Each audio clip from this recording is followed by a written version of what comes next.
Hello, everybody. Welcome. Rose like let's get a hell of everybody, welcome. Roses like let's get a... Okay, so guys, it's 10:30 on May 6th. I've already released a video, and the video I released is about George Washington's visions about America. So I decided to do another video because that one is just on that topic. And so if you haven't watched it, go ahead. So now I am going to deal with the topics of the day, like the news. Okay. All right. So I'd like to ask for protection. The beautiful ray of lights coming from the tip of my head.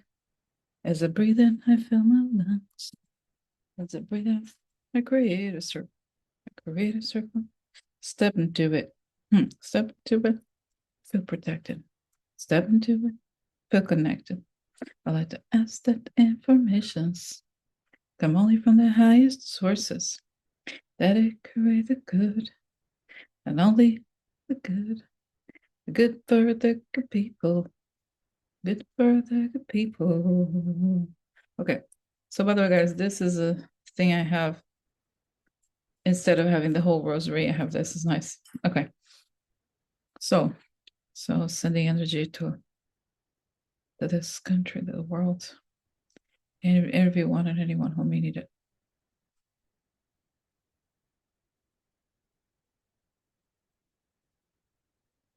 Okay. All right. So let's get started.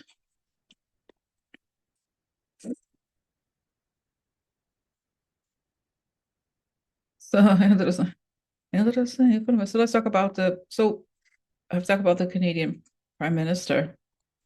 And congratulations, Canada. I have not, I meant to share, I'm sorry, I meant to address this earlier, but I didn't. And so let's look into their visit because it was really nice how he treated trash. Okay. All right. Okay. So Mark Carney holds his own in Oval Office encounter with Donald Trump. Bonhomie strained as US President muses about annexing his northern neighbor and his dislike of former Canadian PM. So just a reminder, guys, that according to the news, that the Conservative Party over in Canada was doing really well, and everybody thought they were going to win. But then Trash starting attacking them and claiming that he was gonna, take Canada is a state for me. Then everybody got together and elected this person. And his name is Mark Carney, and he seems to be really well suited for the occasion. He's a banker by profession, an economist. He's an economist, but he still has experience working during the financial crisis. So it's a good moment to have somebody like that. I'm happy for Canada. Okay. And he said, I was listening to the video where he said that, hey, we're not for sale. He said something like, I consulted with the owners of the country, meaning his voters, and they said that Canada is not for sale. So it was beautiful. And it was obvious the way Trump was talking that he wanted to basically get some office building there. It's just so corrupt. Okay. So, okay. Many foreign leaders come to the Oval Office with a plan to flatter Donald Trump. When Canada's Mark Carney arrived at the White House on Tuesday, it was the US president doing the flattery. Oh, really?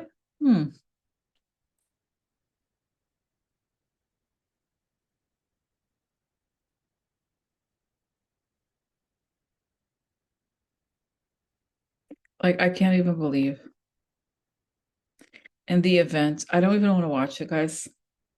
But in the event, Carney politely listened to Trump extol his dreams of Canadian annexation, while J.D. Vance, the vice president, and Marco Rubio, sat quietly on a nearby couch. It is like, have you seen those videos? Just awful. It would really be a wonderful marriage because it's two places that get along very well. they like each other a lot, Trump said, but in an apparent concession that this was unlikely to happen without Canada's consent, he added, "It takes two to tango, right?" My God.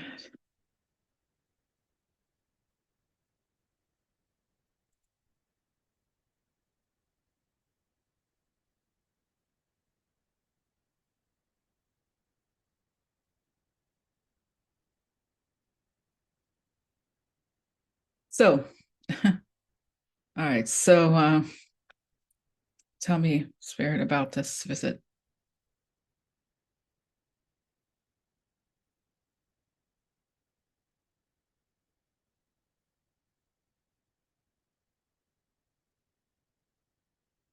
No, I feel like he was great. Mark Carney was great, and he has. I don't know if he has dirt on Donald, but he acts like it, and it's working. And he knows that he has to get it done, and he's an economist, so he knows he can talk and explain things to Donald, right? How it's not gonna happen, and it's saying that since they Trump knows that his campaigning against him, against Carney, really helped him win that election. So, I have a question. What's going to happen to Canada going forward while the Trump administration is happening? Okay, let's see what's going on now. Today is May 6th.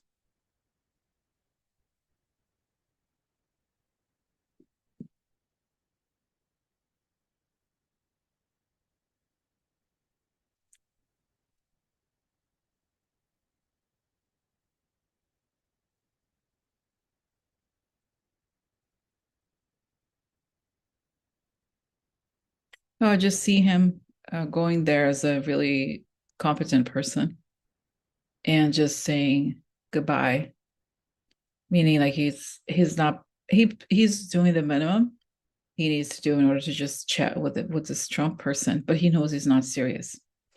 I think he knows the truth about who won the election also, and he just feels very well suited for the job.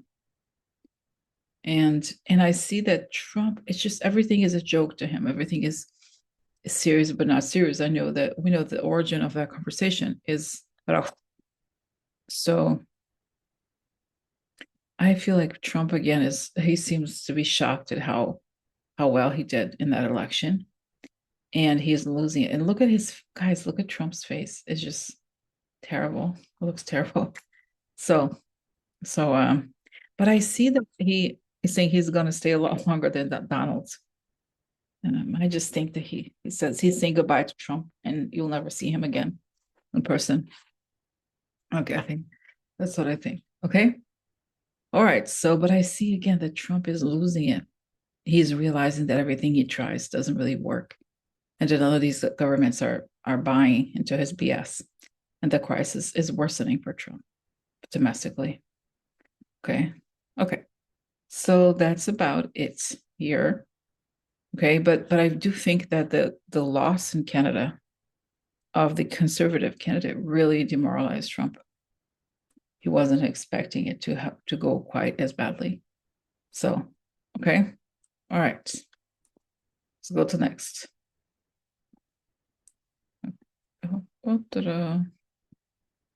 Let's see.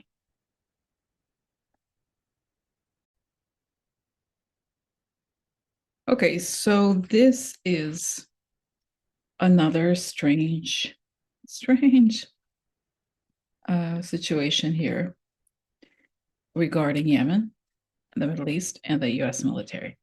So, second U.S. Navy jet is lost at sea from Truman aircraft carrier. Okay, so this is the second jet lost from the carrier in just over a week. It is not entirely clear what happened yet. The investigation is ongoing, but two of the people said there was some kind of arrestment failure as the jet was trying to land on the carrier, and the pilots and weapon systems had to eject. They were recovered by a rescue helicopter and are both alive, but they suffered minor injuries, one of the people said. The jet crashed into the sea and has not been recovered. two of the people familiar with the incident said. Separately, the Iran-backed Houthi rebel group took a shot at the Truman on Tuesday. Four of the people said, despite President Donald Trump announcing an apparent ceasefire with the group hours earlier. It is not clear whether the two incidents are related. Okay. Okay, the loss of the fighter jet comes as another F-18 jet fell overboard the Truman. At that time, initial reports indicated that the Truman made a hard turn to evade Houthi fire, which contributed to the fighter jet falling overboard. So what happened? The question is, what happened here? Right? It seems, honestly, it's too strange that we lost two of these jets like this. Okay. All right. So what happened here?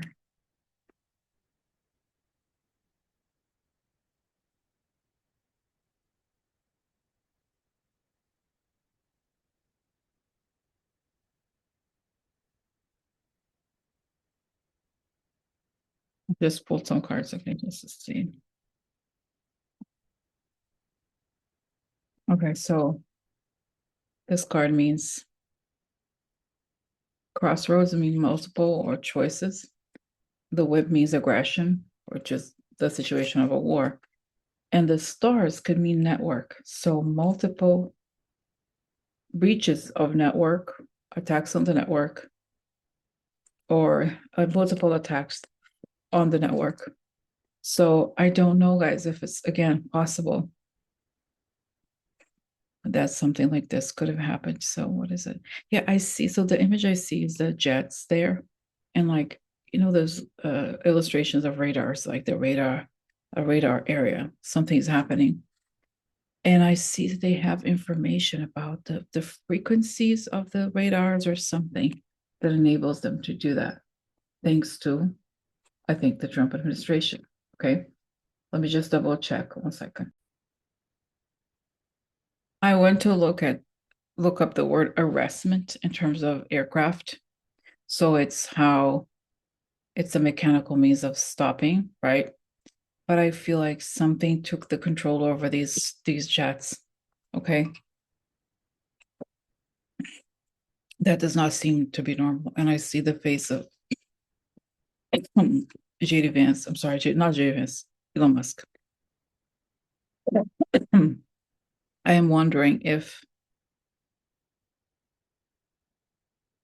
somehow is Elon Musk involved in this somehow.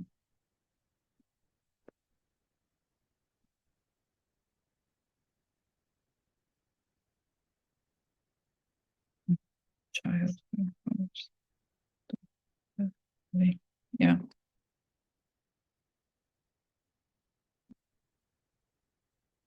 I feel like, yes, there was foul play involved. And it's saying it's new modes of warfare. And I think, guys, that Hegseth is directly connected to the enemy. And he has been sending information. I think this is also possible. Not to that particular, about that particular, well, but it's saying, how he shared the times of everything. There is something shady going on here. Okay. Now, I wanted to show you something else related to Hegseth. Okay, so speaking of Hegseth, so as I was talking just now, I was talking about the military and how this shady thing happening in this. There is something going on at scale against the military, and it's getting worse, and it's coming from within. Most of it, right? So this comes out today. So this is from May 6th today. Okay. Pentagon stopped Ukraine military aid shipments in February without Trump's approval. Ordered to cancel 11 military aid flights, which were quickly reinstated, originated in defense head Pete Hegseth's office. Roughly a week after Donald Trump started his second term, the U.S. military issued an order on 3 freight airlines operating out of Dover Air Force Base in Delaware and a U.S. base in Qatar. Stop 11 flights loaded with artillery, shells, and other weaponry that were bound for Ukraine. In a matter of hours, frantic rations reached Washington from Ukrainians in Kyiv and from officials in Poland, where shipments were coordinated. Who had ordered the U.S. Transportation Command, known as Transcom, to halt the flights? Was it a permanent pause on all 8 or just some? Top national security officials in the White House, the Pentagon, and the State Department couldn't provide answers. Within 1 week, the flights were back in the air.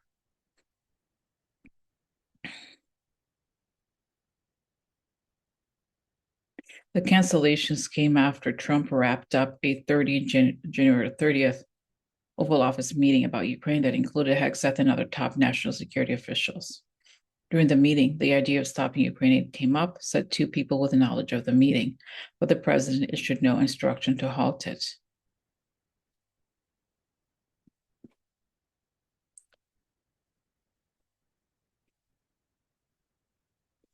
Asked to comment on this report, the White House told Reuters that Hegseth had followed a directive from Trump to pause aid to Ukraine, which it said it was the administration's position at the time. It did not explain why, according to those who spoke to Reuters. Top national security officials in the normal decision-making process didn't know about the order or why it was so swiftly reversed.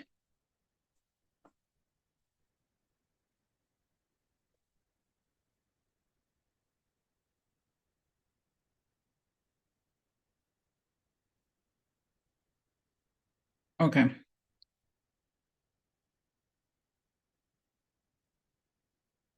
The multi-day pause, I'm just skipping here to the parts that I think are relevant.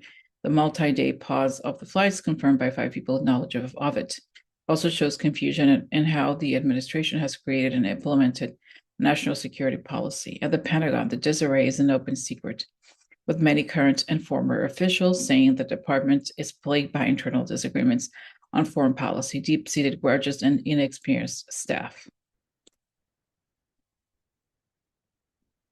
Okay, so again, another shady development connected to Hegseth. So what happened here? And who is guiding Hegseth? That's what they wanted this. And I see that it's saying this is, as soon as they came in, they were instructed to move quickly and break things, quote unquote, and be damned with consequence. So if nobody's watching, they go ahead with it. But because people complained, it had to be reinstated. What happened here? So who is guiding Hegseth? Who's telling? Because he's not that smart. Fighting, first card. This could be an institution, government, friend.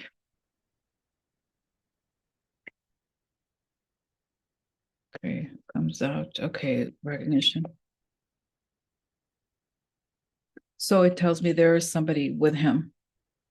And it's interesting, when I saw the dog, I immediately thought of his wife. His wife is a Fox producer, but it's possible. Wow, it's saying that his wife is acting as the in between the dog and him. So tell me about it. Is Pete Hegseth's wife involved in taking orders from Russia?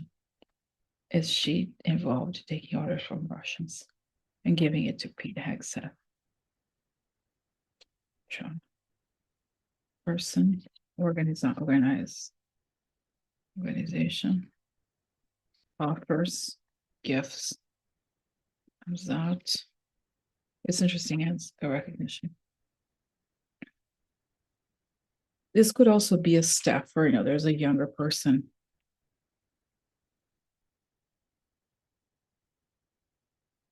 Yes, he's being told about everything. Obviously, it's like, how he was working at Fox News before. What does one do at Fox News, right? They just repeat what is told. So, these are not his ideas, obviously. I see there's actually the wife and another person, younger person. could have been one of the staff members he was concerned about. And it's saying, that the deeper government knows.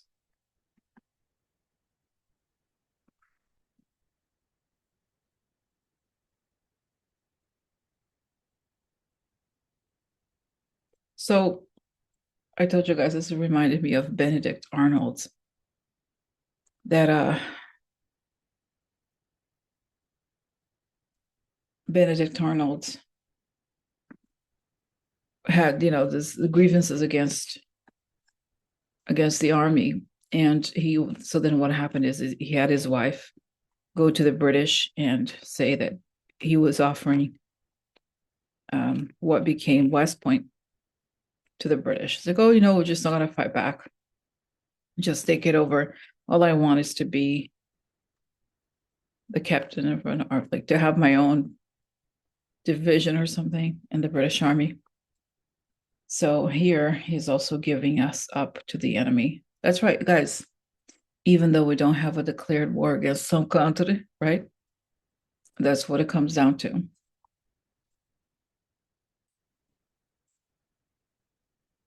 That's right. And it is saying he is involved in the downing of these planes indirectly, but he is, because he's giving information about the coordinates of these airplanes. So, and it's sharing all these apps, okay? All right, so let me pause. Okay, so now, guys, this reminds me, as I start talking, it's so interesting. I plan the videos, right? And then I keep remembering things that I had forgotten that I meant to do another day. And all this talk about Hegseth reminds me of this huge breaking story that I haven't talked about. So let me share this with you.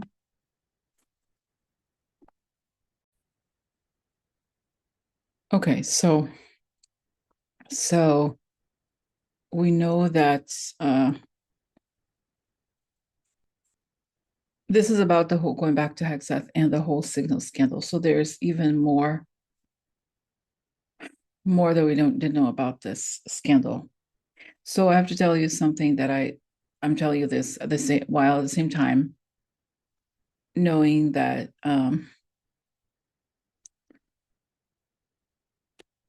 okay, sorry.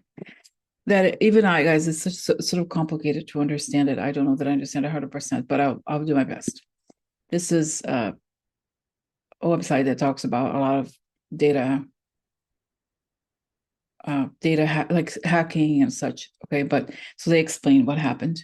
So the Signal clone the Trump administration uses was hacked. So Signal is an app that anyone can download, and it provides encrypted communication. So encrypted means no one can read it other than you and the recipient.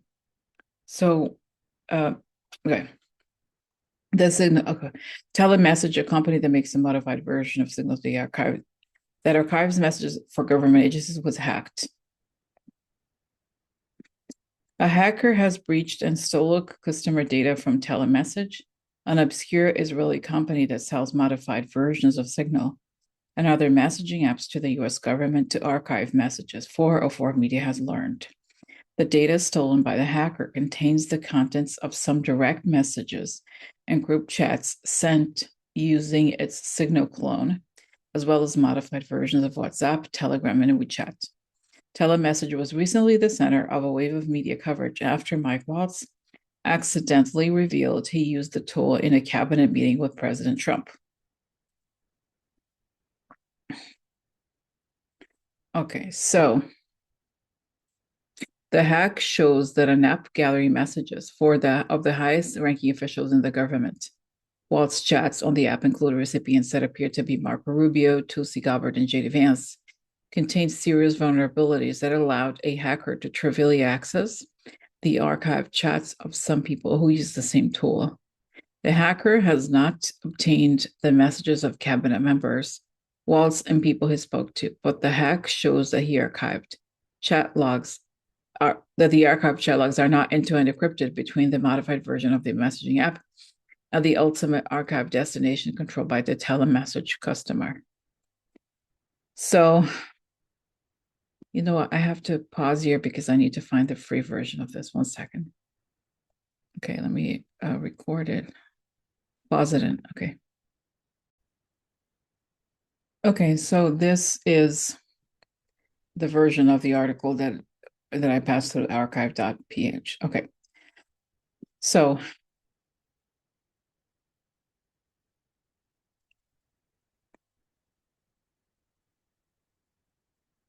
the hacker has not obtained the messages, but the hack shows that the archive chat logs are not end-to-end encrypted between the modified version of the messaging app and the ultimate archive destination, controlled by the telemessage customer.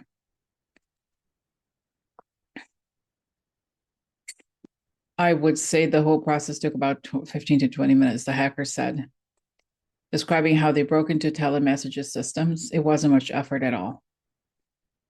So this is their emails. The data includes apparent message contents, the names and content information for government officials, usernames and passwords for telemessages backend panel, and indications of what agencies and companies might be telemessage customers. The data is not representative of all of telemessages customers or the sorts of messages it covers. Instead, it is snapshots of data passing through telemessages servers at a point in time.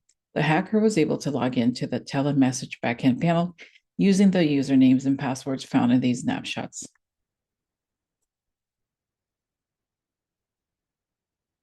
Okay, so one hacked message was sent to a group chat apparently associated with a crypto firm, Galaxy Digital. And one message. So it's a long story, guys. I don't want to get too much into it because it shows how aware these crypto farmers are of Democrats and Republicans who are anti and pro crypto. Okay, but the point is that the hacker was doing it to show how easy it is to access these messages. So just to explain to you, so what happens is the federal government needs everyone to keep records of communication. So that's why they subcontract this firm. But what the hackers showed is how easy it is to get access to the information. One, they're using these basically unsecured apps. Okay, so that's that. Okay, all right. So what does this mean? And have other what does this mean? I see all these eyes on Trump and company because all the intelligence agencies everywhere in the world, they know how easy it is to get information about these people. So anywhere from trading, right? Meaning finding out what Trump's going to do ahead of time, to the military information. And I'm getting, guys, by the way, back to Hegseth here. Hegseth is exposing all the information because that's what he was told to do. And I do see he's going to go to prison. So at least that. Okay. So anyway, so I just wanted to keep you posted about this. But it is maddening in a way because of how serious the situation is. But I am getting also, guys, that they're seen to be they're being pushed out. And that's very comforting for everybody. Okay. Just keep that in mind.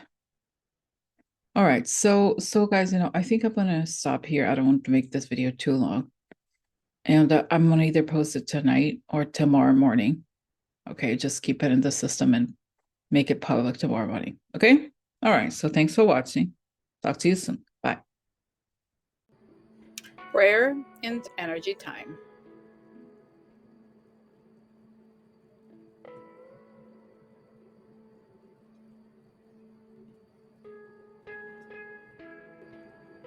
Let's use this time to send energy to people healing and going through complex health challenges. Their bodies need the energy we send them. Bo, recuperating from intestinal surgery at the Mount Sinai Hospital, battling cancer and winning. I spoke to her today.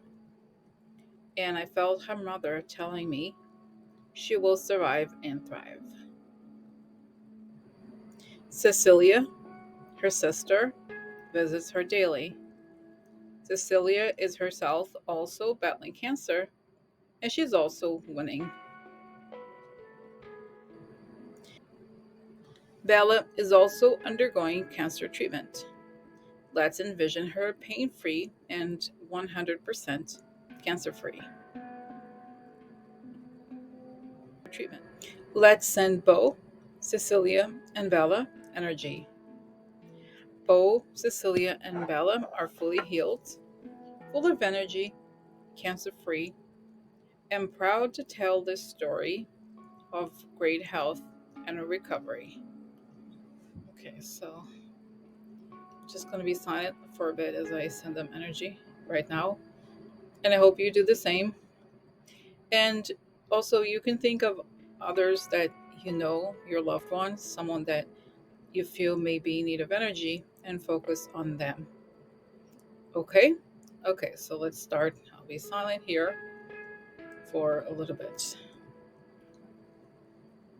Thank you again. Let's create this circle of energy around them. And so it is.